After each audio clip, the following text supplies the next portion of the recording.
Who is Iron Lad? At first glance, you might assume he's a young hero following in the footsteps of Iron Man, donning a sleek suit of armor and fighting alongside the Avengers. But here's the twist.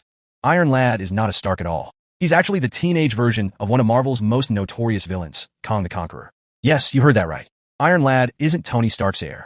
He's actually Kang the Conqueror in his youth. To keep things straight, let's refer to the younger version as Iron Lad and the older, more villainous version as Kang. The story begins in the 31st century, where a bullied young boy is confronted by his older self, Kang.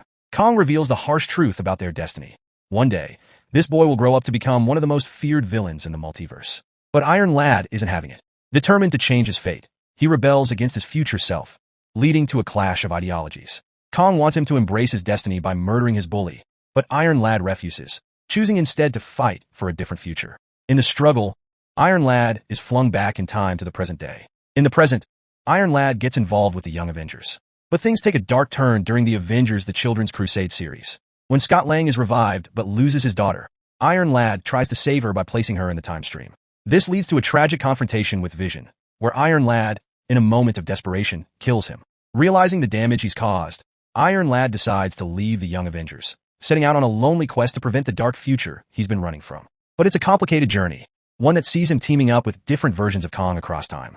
His story ultimately ends in Exiles issue 12, where he meets his demise at the hands of Rogue Watchers. But before he dies, Iron Lad makes one final, heroic stand. He creates a device designed to save everyone, sacrificing his future to ensure it.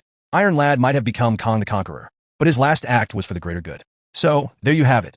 Iron Lad, the boy who fought against fate, only to become one of the most infamous villains in Marvel history. Yet, in his final moments, he proved that even in the darkest timelines, a spark of heroism can still shine through.